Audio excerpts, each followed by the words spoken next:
সায়ালোগ্রাম প্যারোটিক সায়ালোগ্রাম থেকে তোমাদের অনেক কোশ্চেন আছে ম্যাডামের প্রিয় তোমাদের ম্যাডাম কি যেন আছে তোমাদের ম্যাডামদের সিরিয়াসে যারা আছে তাদের প্রিয় প্রশ্ন হচ্ছে প্যারোটিক সায়ালোগ্রাম কারণ যেগুলো ভেজাল কেউ করে না এখন যেগুলো অক্সিজেন এগুলো জায়গাতে আবার সিরিয়াস আলাদের খুব আগ্রহ তো প্যারোটিক সায়ালোগ্রাম প্যারোটিক গ্ল্যান্ডকে দেখার জন্য আর প্যারোটিক কি দেখার জন্য ডাক্টগুলো দেখার জন্য প্যারোটিক গ্ল্যান্ড প্যারোটিক ডাক্টের জন্য তো প্যারোটিক গ্ল্যান্ড হচ্ছে সবচেয়ে শরীরের সবচেয়ে বড় আমাদের কি না স্যালাইভারি গ্ল্যান্ড সবচেয়ে বড় স্যালাইভারি এটার মধ্যে ইন্টারগ্ল্যান্ডুলার এটা একটা বৈশিষ্ট্য ইন্টারগ্ল্যান্ডুলার লিম্ফ নোড থাকে তো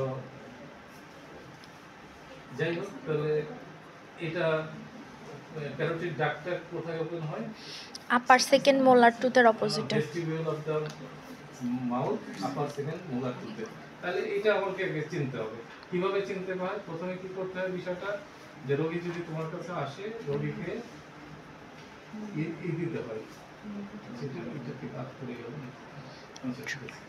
রোগীকে প্রথমে লেবুর রস দিতে হবে লেবুর রস দিলে ওই যে অরিফিসকে অরিফিসটা চেনা যায় এখন অরিফিসকে কি করতে হয় বাটারফ্লাই নিচে পড়াইছিলাম বলে জি স্যার হ্যাঁ তো বাটারফ্লাই নিজেরটা কাইটা বাটারফ্লাই নিজের মাথা দিয়ে ওটার ভিতরে ঢুকাতে হয় বাটারফ্লাই নিজেদের যে সামনের যে চিকন অংশটা ওই অংশটা দিয়ে এটার ভিতর দিয়ে ওই জায়গায় ঢুকায় তুমি কন্ট্রাস্ট পুশ করবে বুঝে গেল আচ্ছা কন্ট্রাস্ট পুশ করার তাহলে এখানে ইন্ডিকেশন হচ্ছে কন্ট্রাস্টটা পুশ করবে তো ইন্ডিকেশন হলো এইগুলো ইন্ডিকেশন নর্মালি আগে এগুলো ইউজ করা হতো যে স্টোন এখন তো এমআরআই আসছে না এমআরআই সাইলোগ্রাম আসছে সিটি স্ক্যান আসছে এখন আগে এগুলো স্টোন ইনফরমেশন টিউমার এগুলো এখন বেসিক্যালি এটা ইউজ করা হয় স্ট্রিকচার ফিস্টুলা এবং ডায়াবেটিকগুলো আছে কিনা ডাকতে এগুলো ছাড়া আসলে এগুলো খুব একটা ইউজ করা হয় না ঠিক আছে কারণ এমআরআই আসছে পরে এখন যেগুলো এই তিনটা কারণ ছাড়া আসলে কোনো ইউজ করার কোনো যুক্তি নেই তোমার এখানে প্যারোটিডে একটা আছে স্টোন আছে আল্ট্রাসাউন্ডে না একটা ইনফরমেশন আছে প্যারোটাইড দিচ্ছে আল্ট্রাসাউন্ডে টানতে হবে টিউমার আছে আল্ট্রাসাউন্ডে বায়োপসি করে দিতে তাই না তোমার তো এই এত ঝামেলার দরকার নেই আগের যুগে ছিল এগুলো এখন যেহেতু এইগুলো আল্ট্রাসাউন্ড চলে আসার পরে আসলে আল্ট্রাসাউন্ড এমআরআই সিটি স্ক্যান আসার পরে শুধু স্ট্রিকচার অনেক সময় ডাক্তার স্ট্রিকচারটা আল্ট্রাসাউন্ড বা ইয়েতে ভালো বোঝা যায় না তখন এটা এবং ফিস্টুলা যদি হয় ডায়াবেটিকগুলো হয় এগুলো বোঝার জন্য এটা করা যেতে পারে আর যদি অ্যাকিউট ইনফরমেশন অবস্থায় করা যায় না ওই ইনজেকশন কতটুকু দিতে হবে অল্প একটু না মাত্র 1.5 ml একটা অল্প একটুখানি নিয়ে দিয়ে আমরা এইটা দিতে পারি ইনসুলিন সিরিজও নিলেও হবে তাই না অল্প একটু ছোট্ট অল্প একটু জিনিস তো যে ইনসুলিন সিরিজে নেয় না আমার 3cc সিরিজে নেয় বোঝা গেল স্যার যদি স্ট্রিকচার থাকে কন্ট্রাস্ট নাই যায় মানে ডাক্ট বোঝা না যায় সেই ক্ষেত্রে স্যার মানে করণীয় যত তাপটা থাকবে তাহলে ওখানে স্ট্রিকচার ওইখানে বোঝা যাবে আমি প্যাথোলজি পড়াচ্ছি না প্যাথোলজি করলে আলাদা ক্লাস নিতে করতে চাও ক্লাস নিব প্যাথোলজি যদি দেখতে চাও আমি আজকে শুধু প্রসিডিউরই তো চাচ্ছিলাম জি স্যার প্রসিডিউর কি করে নাহলে তো আমি ইয়ে পড়াই প্যাথোলজি চাইলে প্যাথোলজি পড়াই যেহেতু প্রসিডিউর আমি প্রসিডিউরটা শেষ করে দিই এবং অনেক বড় জিনিস আচ্ছা তাহলে প্রথমে একটা নেওয়ার পরে টেনজেন্সিয়াল ভিউ কনভার্ট এইভাবে শোয়ায় সুপাইন এটা কি ভিউ সুপাইন এপি বুঝা গেল না এপি তো না সুপাইন তো এপি সামনে থেকে পিছনে গেছে এবং এটা টেনজেন্সিয়াল মানে এই সাইডটা শুধু পুরোটাকে আমি কন্ট্রাস্ট দেওয়ার তো দরকার নেই আমার ডান দিকে প্রবলেম আমি ডানটাই দিলাম বাম দিকে প্রবলেম বামটা দিলাম যেটা প্রবলেম সেটা দিই বুঝাইতে পারলাম তো আমার তো পুরো মাথায় রেডিয়েশন দেওয়ার তো দরকার নেই তাহলে আমি টেনজেন্সিয়াল শুধু এই বরাবর দিলাম তাই না যে দেখা গেল না এটা কি স্যার কন্ট্রোল ফিল্ম নিব ট্যানজেনশিয়াল এটা হ্যাঁ এটা একটু কনফিউজ তুমি একটা ভালো কথা বলছো যে প্রথম কথা হলো যে কন্ট্রোল একটা কথা কি কত ক্লাসটা তো ছোট করে করছি নাহলে ওগুলা বলি আমি সামনে ক্লাসে যে যে কোনো ইয়েতে যে কোনো কন্ট্রাস্টে যে কোনো কন্ট্রাস্টে একটা কন্ট্রোল নিতে এটা হলো আমার মানে রাব্বি বক্তব্য এবং আমি না শুধু এখানে ওদের যে টেক্সট বই যেটা সবচেয়ে ভালো বই যেটা মোটামোটা রেডিওগ্রাফি মেরিল বলে মেরিলের বই তো মেরিলের কয়েক খণ্ড আছে 2 খণ্ড না 3 খণ্ড বই তো এটা একটু বলা হয় ডি বুক তো মেরিলের কথাও তাই যে যে কোনো একটা কন্ট্রাস্ট মানে যে কোনো একটা হলো তোমার মানে কন্ট্রোল ফিল্ম একটা ইজ এ মাস্ট ঠিক আছে কন্ট্রোল ফিল্ম এখানে কেন নিব স্টোন থাকলে স্টোন বোঝা যাবে হ্যাঁ স্টোন ক্লাসিফিকেশন এগুলো থাকলে বোঝা যাবে তাহলে এখানে কন্ট্রোলের এখানে র্যামাসটা দেখা যাচ্ছে অন্য অন্য জায়গাগুলো এখানে এই যে এদিকে এই জায়গাগুলো প্যারাসিট গ্ল্যান্ডটা এরিয়াটা কিন্তু এখানে যতটুকু বোঝা যাচ্ছে ওখানে বোঝা যাচ্ছে না জিনিসটা।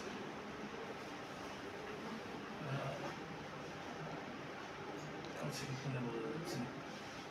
তো যাই হোক, তাহলে এখানে এখানে তোমার এটা র্যামাস আছে, ম্যান্ডিবুলার যে এগুলো অংশ শরীরে, তো আমার প্যারোটিডটা এইভাবে দেখা যাচ্ছে। প্যারোটিডের কোনো ক্যালসিফিকেশন আছে কিনা, কোনো স্টোন আছে কিনা আমরা নিলাম। তাহলে এটা হলো সুপাইন ট্যানজেনশিয়াল এপি। ও ভালো বলছে। তাহলে এটা হলো তোমার, এটা হলো আমার প্রথম ফিল্ম, মানে ওই যে দেওয়ার আগের ফিল্ম, কন্ট্রাস্ট দেওয়ার আগে। কন্ট্রাস্ট মানে কন্ট্রাস্ট এবং লেবু খাওয়ানোর আগের ফিল্ম। ঠিক আছে, তারপরে লেবু খাওয়ানোর পরে, লেবু খাওয়ানোর পরে কি করব? লেবু খাওয়ানোর পরে আমি কন্ট্রাস্ট অডিটিস পাইলাম, কন্ট্রাস্ট দিলাম। কন্ট্রাস্ট দিয়ে একটা এরকম একটা আবার একটা ছবি দিলাম। ঠিক আছে, ছবি দেওয়ার পরে এটা মুখের ভিতরে যেখান থেকে ঢুকাইছি কিছু জায়গায় কন্ট্রাস্ট মুখের ভিতরে ঢুকে গেছে ভেস্টিবিউলে। আর এই যে এটা হলো তোমার, এইটা হলো ডাক্ট, মানে প্যারোটিড ডাক্ট। হ্যাঁ, আর এই এখানে ইন্টারপ্যারোটিড যে ইন্টারগ্ল্যান্ডুলার ডাক্ট আছে, এইসব জিনিসপত্র। ঠিক আছে, এই যে এটা এই জায়গাটা দিয়ে তোমার এইটা হলো তোমার প্যারোটিড ডাক্ট। বোঝা গেল? তাহলে এটা কি ভিউ? Tangential AP view. তাহলে একটা ল্যাটারাল ভিউ নিতে হবে। এটা একটা ল্যাটারাল ভিউ, এটা সবচেয়ে সুন্দর ভিউ না? তাহলে একটা ল্যাটারাল ভিউ নিলাম। ল্যাটারাল রিকাম্বেন্ট ভিউ মানে কি? দেখো এবার বোঝা গেল? ল্যাটারালি কিন্তু এটা ভার্টিক্যাল, কিন্তু হরিজন্টাল না, এটা রিকাম্বেন্ট মানে ভার্টিক্যাল। বোঝা গেল? তাহলে এটা ল্যাটারাল রিকাম্বেন্ট ভিউ, কিন্তু কিছুক্ষণ আগে পড়াইলাম। তাহলে এখানে একটা ল্যাটারাল রিকাম্বেন্ট ভিউ নিলাম। তাহলে ল্যাটারাল রিকাম্বেন্ট ভিউ নিলাম। তাহলে এটা দেখো, তাহলে একটা হলো ট্যানজেনশিয়াল ভিউ আর একটা হলো ল্যাটারাল রিকাম্বেন্ট ভিউ। বোঝা গেল? তাহলে ল্যাটারাল রিকাম্বেন্ট ভিউ করার পর করলে এটা সবচেয়ে ভালো বোঝা যাচ্ছে না, এখানে ওটা স্ট্রাকচার মিক্সচার কোনো জায়গায় কোনো কিছু থাকে, তাহলে এটা ভালো বোঝা যাবে, সুন্দর একটা ছবি আছে। তো এখন তোমার এটার পরে আমরা আবার একটা কি করবো, 10 মিনিট পরে একটা আবার একটা এপিভি নিব পোস্ট প্রসিডিউর। 10 মিনিট পরে এটা রিটেনশন হয়ে আছে, কন্ট্রাস্ট নাকি বের হয়ে আসছে, আমাদের তো বের হয়ে আসবে। আর সে একটা জিনিস ঢুকাইছো ওই জায়গাটা দিয়ে, আলটিমেটলি এটা যেহেতু দিয়ে আমরা সেটা আমাদের সিক্রেশন দিয়ে এটা আলটিমেটলি মুখের মধ্যে চলে আসবে। তো কিন্তু থাকবে না, কিন্তু 10 মিনিট পরে আবার যদি দেখি যেটা রিটেন করছে, তাহলে কোথাও কোনো জায়গায় থাকতে পারে, স্ট্রিকচার থাকতে পারে, কোথাও রিটেন করছে, তাহলে সেটা একটা আমাদের দেখতে হবে। তাহলে পোস্ট প্রসিডিউর একটা ছবি তুলতে হবে। না 10 মিনিট পরে ইউজুয়ালি পুরোটা ক্লিয়ার হয়ে যাবে স্যার, ভিতরে আর কোনো কন্ট্রাস্ট থাকবে না। জি স্যার। সাধারণত 10 মিনিট 15 মিনিট যেটাই করো, 10 মিনিট পরেই করো, 10-15 মিনিট পরেই করো। তো এটা করার পরে তোমাকে তাহলে এই ছবি 4টা ছবি তুলতে হবে। ঠিক আছে, একটা হলো কন্ট্রোল ফিল্ম না, যেটা আমি বললাম ট্রানজিশন, আর কন্ট্রাস্ট দেওয়ার পরে 2টা ছবি, তারপরে 10 মিনিট পরে একটা। এই তাহলে এই 4টা ছবি, এটাই স্ট্যান্ডার্ড, তো সব জায়গায় প্র্যাকটিস করা হয়, এটাই স্ট্যান্ডার্ড। হ্যাঁ, এটা কোনো, এটা নিয়ে কোনো বক্তব্য নেই, এটা সারা বাংলা পৃথিবীতে এই। বোঝা গেল? আচ্ছা, আমি প্যাথোলজি আর দেখাচ্ছি না।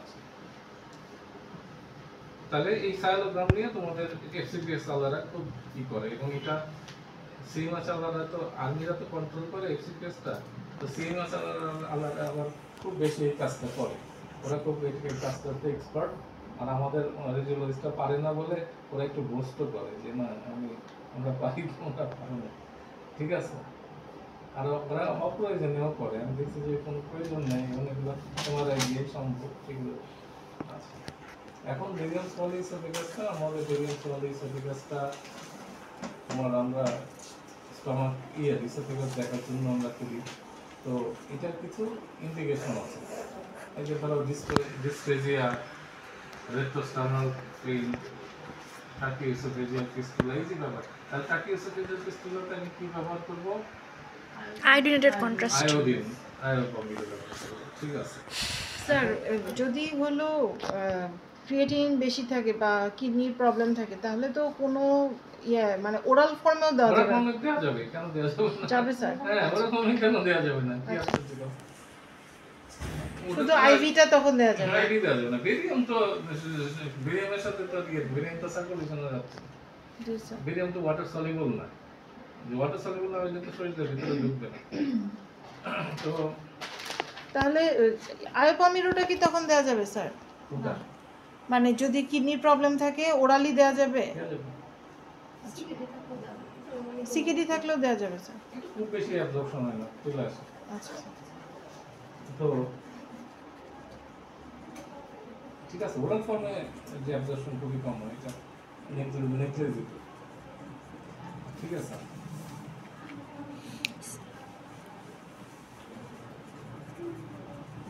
আচ্ছা তাহলে দেখো যে তোমার তাহলে এখানে যে ডিসফেজিয়া, রেট্রোস্টেরনাল পেইন, সাসপেক্টেড ট্র্যাকিওএসোফেজিয়াল ফিস্টুলা, এই যে কথাগুলো বলছি, এগুলো ডিসফেজিয়া, এগুলো কি জন্য? এটা আলসারের জন্য হইতে পারে, এটা কি হইতে পারে, এটা কোনো ডাইভার্টিকুলার জন্য হতে পারে, এটা কি হইতে পারে, এটা তোমার জন্য একটা টিউমারের জন্য হতে পারে, এগুলো হইতে পারে, তাই তো? কিন্তু এগুলোর জন্য তো এখন কি, এখন আসলে সিটি স্ক্যান আসার পরে আরেকটা জিনিস হচ্ছে এন্ডোস্কোপি চলে আসছে। আমাদের অ্যাপ্রোচ, নন অ্যাপ্রোচেবল জায়গাটা হচ্ছে স্মল কাট, তাই না? স্মল কাট, ইউরেটার, ফ্যালোপিয়ান টিউব, এই তিনটা হলো আমাদের ভেজালের জায়গা। এই তিনটা জায়গাতে আমাদের অ্যাপ্রোচ করা খুব কঠিন, তাই না? আমরা যে আমরা স্মল লার্জ কাটে আমরা ইতে যাই, তাই না? কোলোনোস্কোপি করতে পারি, উপরের কাটটাতে যাইতে পারি এন্ডোস্কোপি দিয়ে, কিন্তু স্মল কাটে যাওয়াটাই, স্মল কাটটাই আমাদের আমরা কিডনিতে আল্ট্রাসাউন্ড করি, ব্লাডারে আল্ট্রাসাউন্ড করি, ইউরেটার নিয়ে আমাদের ভেজাল, তাই তো? আমরা আল্ট্রাসাউন্ড করি, ওভারি দেখি, আল্ট্রাসাউন্ড ইউটেরাসটা দেখি, কিন্তু ফ্যালোপিয়ান টিউবটা আমাদের প্যাথোলজিটা আমরা বের করবো। এই তিনটা জায়গা হলো আমাদের ভেজালের জায়গা। তো এই তিনটা জায়গাতেই, ভেজাল জায়গাগুলোতে কন্ট্রাস্টের গুরুত্ব আছে। কথাটা বুঝতে পারছো? তো যাই হোক, আমি যেটা বলতে চাচ্ছি যে এখন এটা ছিল পুরানো বক্তব্য যে এগুলোতে ইন্ডিকেশন, কিন্তু এখন ইন্ডিকেশন কি? কোনো রোগী এন্ডোস্কোপি দিচ্ছে কিন্তু এত স্টমাক ইসোফেগাসে এমন ক্যান্সার হয়েছে যে এটা ভিতরে যাচ্ছে না, অথবা এত ন্যারো যেটার ভিতর দিয়ে এন্ডোস্কোপি পাস করছে না, অথবা সে না আমি কোনোভাবেই করবো না, বলছে এন্ডোস্কোপি ওই পায়ে ওগুলো ঢুকানো কঠিন কাজ, কষ্টের কাজ, তো আমি এটা করবো না, আমি এটা এটা করতে চাই না। তো তার পয়সা থাকবে, আবার তার পয়সাও নেই, পয়সা থাকলে সিটি স্ক্যান, সিটি ইসোফেগোগ্রাফি করলে সবচেয়ে ভালো, এইগুলোর প্রয়োজন নেই আসলে। কিন্তু এখন যেহেতু সে পয়সাও নেই, আবার সে ওই ইয়েও ঢুকাবে না, এরকম ক্ষেত্রে খুব রেয়ার কেস ছাড়া এটার খুব যে গুরুত্ব আছে তা কিন্তু না। তো আমরা ইয়েতে বলছিলাম যে ইসোফেগাস, মানে আমাদের রুল অফ 3 কথা বলছিলাম যে ইসোফেগাসের ট্রানজিট টাইম 3 সেকেন্ড, স্টমাকের হচ্ছে 3 মিনিট থেকে 30 মিনিট, স্মল গাটের হচ্ছে 3 ঘন্টা, আর লার্জ গাটের হচ্ছে 3 দিন। তাহলে তোমার এই হলো যদি রুল অফ 3 হয়, স্টমাক আমাদের অনেক 3 আছে অনেক, তাই না? তাহলে এই 3 গুলা, এই 3তে তাহলে তুমি বুঝতে পারছো যে এখানে কি জিনিস ঘটনা। এই ঘটনাটা হলো যে এখানে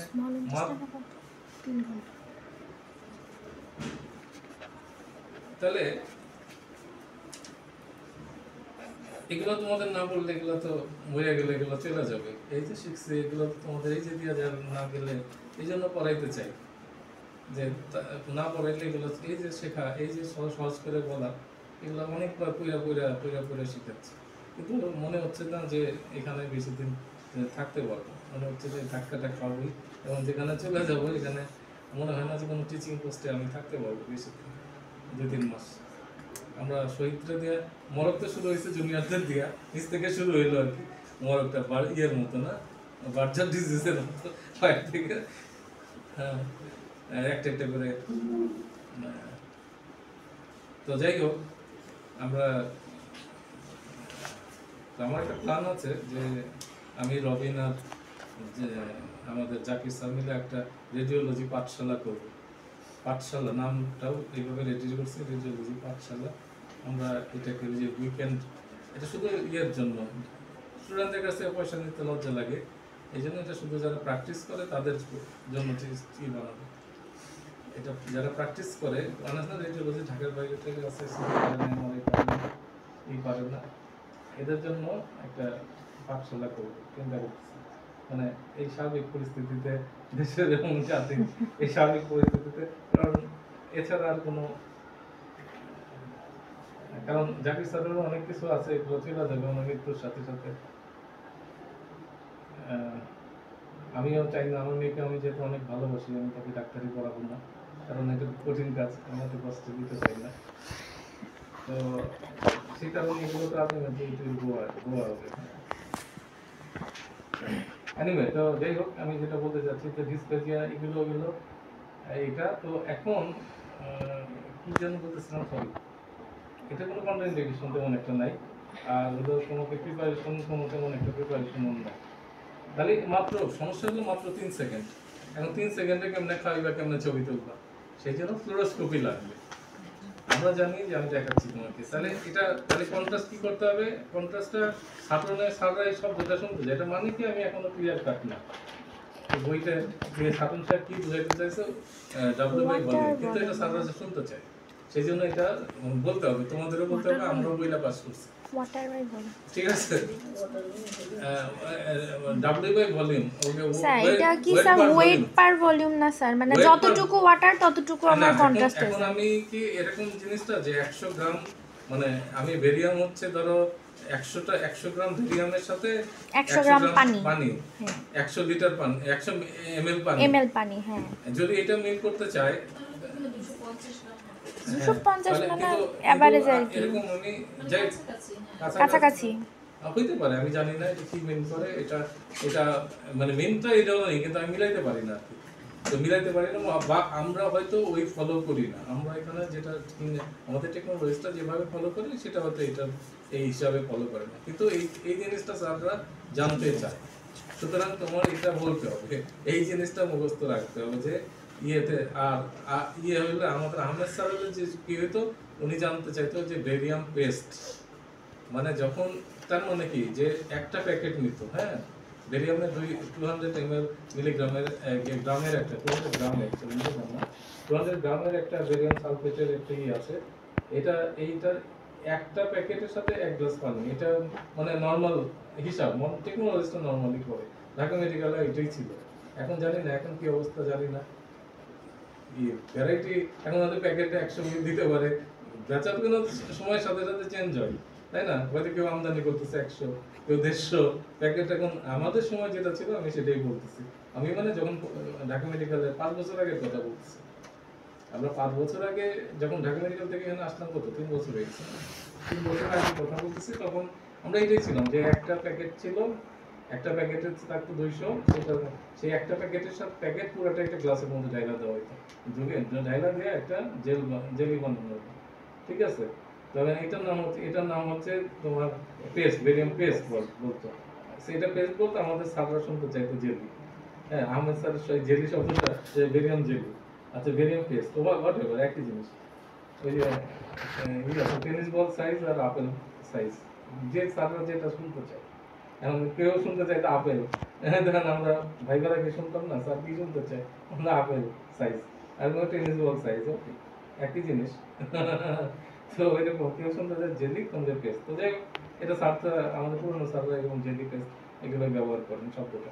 তো মানে কি খুব ঠিক একটা জিনিস।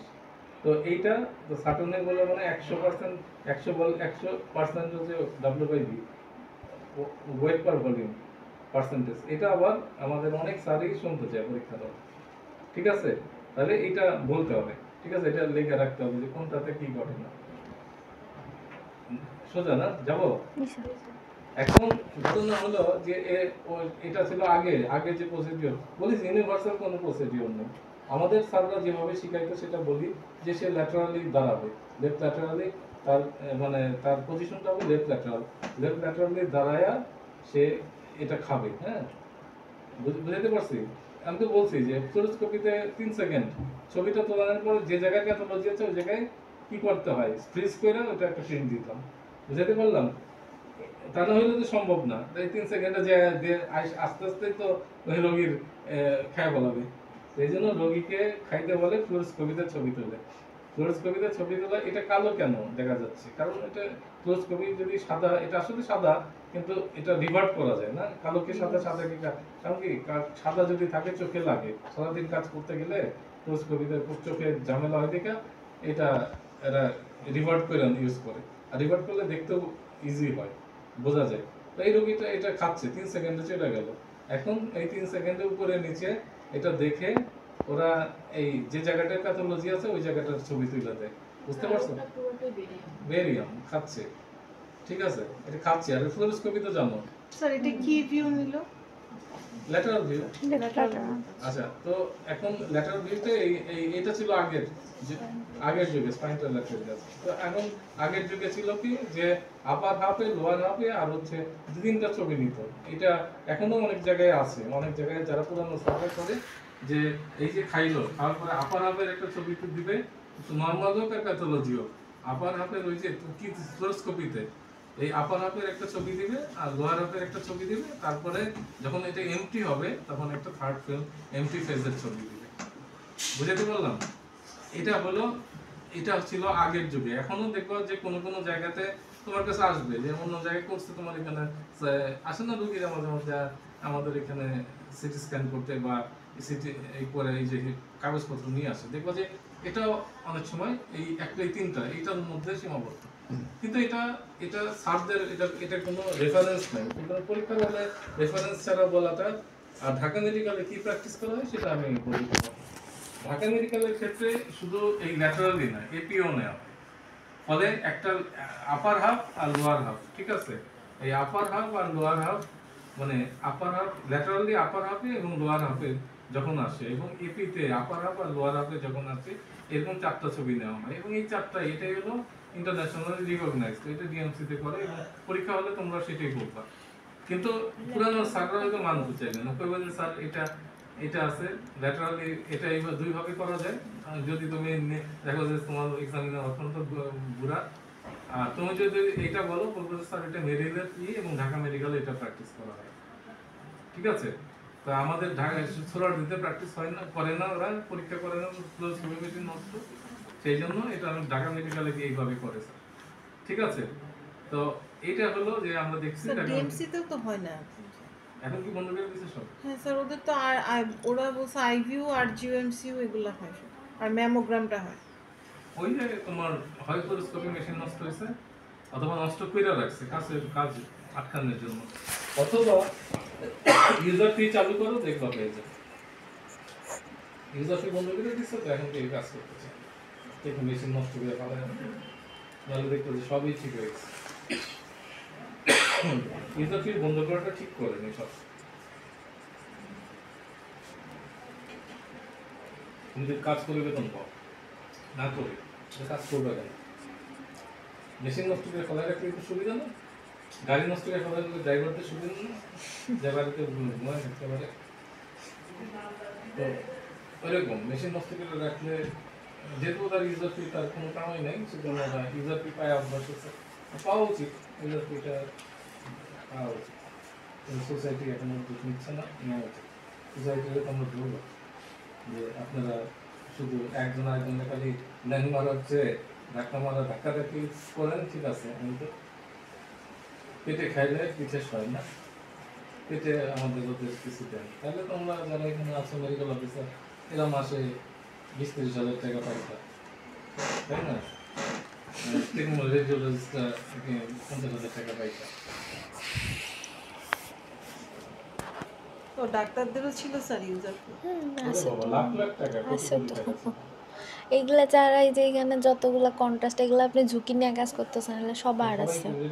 রেডিয়েশন হ্যাজার্ড আছে না আপনার, এগুলো সব টাকা আসে, আসতো আর কি। এখন আর আসে না। কেমন ইচ্ছে মন মেলা ট্রান্সফর্ম করলো, পয়সাটা কে দিল? তারপরে থেকে দিল। কিন্তু তুমি কাজ করছিস, সে তো অবশ্যই এইগুলো এইসব কাজ করতে যাই তো তার রেডিয়েশনটা খাইছে, তাই না? এই যে আমাদের বনজবা ম্যাডাম বনজবা যে পুরো বাড়ি ব্যবহার শুনতে যাচ্ছি, এগুলো কি রেডিয়েশন একটা, তাই না? যাই হোক, আমি বলতে চাইতেছি যে আপার আর লোয়ার তিনটে হলো তাহলে গেইন সেফটি, এবং এটাই স্ট্যান্ডার্ড হলে এটা বলবা। স্যার এটা দুইভাবে করা যায়। এটা একটা হলো যে এটা রেফারেন্স কোথায় পাইছে, বলো যে মেরিলে পাইছে, মেরিল এমনি ডবল আর মেরিলের বইতে আছে, এটা মেরিলের বইতে আসছে। স্যার আমাদের আর হলো স্যার পড়েছে আমাদের, আর একটা বলতে পারবে ঢাকা মেডিকেলে পড়ে, এটা বলতে তোমার এটা পড়াইছে। আর স্যার এটাও বলছে যে ট্রাডিশনালি এইভাবে সম্ভব, বলছি যে এটা এইভাবে করা যায়। আর ট্রাডিশনালি আপনার ফ্লোরোস্কোপি গাইডেড ল্যাটারাল ভিউ আপার নিচে এবং পোস্ট আর কি মানে পোস্ট প্রসিডিওর একটা তিনটেই lateral view, lateral view empty ফেজে, সরি পোস্ট প্রসিডিওর না এমটি ফেজে। তো এটাও করা যায়, এটা ট্রাডিশন স্যার আছে। স্যার এইটা তো এইভাবে তুমি বলতে পারো স্যার অনেক জায়গায় দেখছি স্যার অন্য এক এক রকম দেখছি স্যার বিভিন্ন জায়গায় আমার এখানে হয় না। আমি ঢাকা মেডিকেলে এইভাবে দেখছি এবং আমাদের স্যাররা এইভাবে বলছে মেডিকেলও এটা আছে স্যার। হুম হুম। আর একটা অনেক জায়গায় আবার স্যার আমি দেখছি যে ল্যাটারালি এইভাবে করে ল্যাটারাল তিনটা ফিল্ম নেয়, একটা এই যে ফার্স্ট সেকেন্ড এবং আরেকটা হলো এমপি ফেজের ছবি, সবগুলো ল্যাটারাল যেভাবে করতে চান। এটা দুইটাই প্র্যাকটিস, বাংলাদেশে দুইটাই কোয়াইটলি প্র্যাকটিস। ঠিক আছে, দেখবা তুমি এখানে যে ছবিগুলো আসে এটা। আচ্ছা, এখন অনেক সময় দেখা যায় কি যে ইটা হয়, ইটা যে আমাদের ইসোফেগাসটা এরকম বাঁকা অথবা মানুষ ইটা ভার্টিব্রাল যে স্কলিওসিস আছে, আচ্ছা ওই স্টমাকের ঘাড়ে বসে ওইটা আছে, তখন কি করা হয়? তখন রাইট অ্যান্টেরিয়র অবলিক ভিউ রাও করতে হয়। ঠিক আছে, তাহলে যদি তোমার ইয়ের ঘাড়ে আসে তাহলে স্পেশাল ভিউ এর মধ্যে তাহলে রাইট অ্যান্টেরিয়র অবলিক ভিউ ওইটা হলো নর্মাল ভিউ। আর তারপরে যদি তুমি বেশি যদি এটা হয় তাহলে এটা উচিত কি ইচ্ছা এটা কি একটা একটার উপরে, তাহলে এটা কাট করলে কি হবে? একটার একটা চেয়ে দূরে হয়ে যাবে না? ও এখানে আছে, ওর ছায়াটা একটা ছায়া একজনের পড়ছে, কিন্তু এটা যদি এরকম করে তাহলে একজন আলাদা হয়ে যাবে না সামনে থেকে? বুঝতে পারছো কিনা? তো একটু একটু অবলিক করলে তো এটা এটা আলাদা ছায়া, এটার আলাদা ছায়া, এটা তোমার ভার্টিব্রাল ছায়া, এটা ওর ছায়া। ঠিক আছে, বুঝতে পারছো? তাই জন্য এটা অবলিক করলে রাইট অ্যান্টেরিয়র অবলিক ভিউ করলে এটা যদি আমি ওইটা ছায়াটা ভার্টিক্যাল উপরে না পড়ে সেটা আমরা করতে পারি একটা। আর একটা হচ্ছে প্রন রাউ। তাহলে এখানে প্রন রাউটা কখন করি আমরা? প্রন অবস্থাতে যে তুমি বললো না শুয়ে কি স্যার, শুয়ে কি অবলিক হয় কিনা? অবশ্যই হয়, দেখতে পাচ্ছ তো? তাহলে পোস্টেরিয়র তাহলে এটা প্রন রাউ, তাই তো? প্রন অবস্থায় রাইট অ্যান্টেরিয়র অবলিক, সেটা দেখা যাচ্ছে না যে রাইট সাইডটা অ্যান্টেরিয়রলি এবং অবলিক আছে, আছে তো? ছবি থেকে বোঝা যাচ্ছে না? জি স্যার। তাহলে এই অবলিক ভিউটা আমরা কখন করি? দুইটা কারণে করি। একটা হলো ইসোফেজিয়াল ভেরিস দেখার জন্য, আর একটা হলো শর্টসনেগার। এই শার্টস্কি উচ্চারণটা চার্টস্কি, সাবরা বলে চার্টস্কি, কিন্তু আসলে উচ্চারণটা হলো শর্টসনেগার। আর্নল্ড শর্টসনেগার নাম শুনো না? এই বানান SCH, এটা জার্মান নাম। তো শর্টস্কি অথবা চার্টস্কি, সাবরা যেটা বলে চার্টস্কি রিং কি জিনিস এটা? হ্যাঁ হ্যাঁ, বিরিং করেছিলাম বোধহয় নাকি? বলছিলাম তো, পরে পড়াবো যদি পরে পড়াবো। মোট কথা হলো যে এটা একটা মিক্রোজাল ফোল্ড থাকে। তো এটার সাথে আমরা স্লাইডিং হার্নিয়া, হ্যাঁ পরে যখন স্লাইডিং হার্নিয়া পড়াবো তখন বলবো। মোট কথা এই জিনিসটা দেখার জন্য, এই দুইটা জিনিস দেখার জন্য আমরা এই প্রন রাও। তাহলে এই রাও কেন করা হয়? আর কোনো ভিউ আছে কিনা স্যাররা যদি জিজ্ঞেস করে, এটা সাধারণত যাকে এই দিবে মানে বেশি নাম্বার দিবে তারপর যখন জিজ্ঞেস করে যে স্যার ওই যে ফিল্ম দিয়ে যে জিজ্ঞেস করে যে এটা কোন ভিউ, এখন স্যার এটা দেখে আমি বুঝতে পারবো আমাকে এপি ল্যাটারাল দিবে, এটা তুমি পারবে। আচ্ছা এপি ল্যাটারাল তুমি দিবা, এটা তুমি পাবে।